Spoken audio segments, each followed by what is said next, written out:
മിശിഹായ്ക്ക് സ്തുതിയായിരിക്കട്ടെ. ആദ്യം തന്നെ എല്ലാവർക്കും ക്രിസ്തുമസിൻ്റെ ആശംസകൾ. ക്രിസ്തുമസ് എന്നാൽ വളരെ വ്യത്യസ്തമായ ചില കാഴ്ചകളും കാഴ്ചപ്പാടുകളുമാണ് ലോകത്തിന് പകർന്നു നൽകുന്നത്. മനുഷ്യരക്ഷയ്ക്കായി ദൈവം മനുഷ്യനായി പിറന്ന നാളാണ് ക്രിസ്തുമസ്. എന്നാൽ സ്വന്തം ഭവനത്തിലും സ്വന്തക്കാരുടെ ഹൃദയത്തിലും മാത്രം ജനിക്കുന്ന ക്രിസ്തുവിനെ കണ്ടുകൊണ്ട് എനിക്ക് ക്രിസ്തുമസ് ആഘോഷം പൂർത്തിയാക്കാനാവില്ല. നന്മ പറ്റിയെന്ന് ഞാൻ ആരെക്കുറിച്ച് പരിഭവിക്കുന്നുവോ അവരുടെ കണ്ണുകളിൽ ദിവ്യസ്നേഹത്തിൻ്റെ ദിവ്യതാരപ്രഭ വിരിയിക്കുന്നതുവരെ എൻ്റെ പുൽക്കൂട് പണി ഇവിടെ പൂർത്തിയാവില്ല.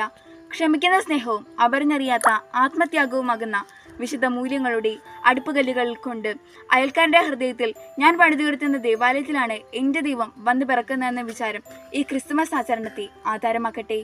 ശത്രുതയുടെ കെട്ടുകൾ പൊട്ടി സൗഹൃദത്തിൻ്റെ പുതിയ മഴവില്ലുകൾ വിരിയുന്ന മറ്റൊരു പുലരിയിലേക്ക് നമുക്ക് യാത്രയാവാം. ഒരിക്കൽ കൂടി എല്ലാവർക്കും ക്രിസ്തുമസിൻ്റെ ആശംസകൾ.